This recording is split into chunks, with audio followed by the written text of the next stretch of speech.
This is a video to Mr. Ave on your skill saw teardown, your cheap ripoff.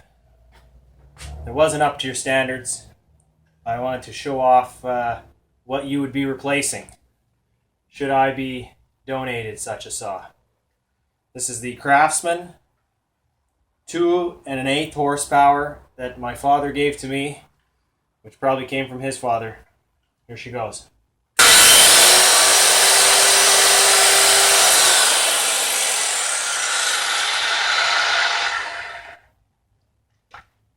I cannot in good conscience use that saw in my garage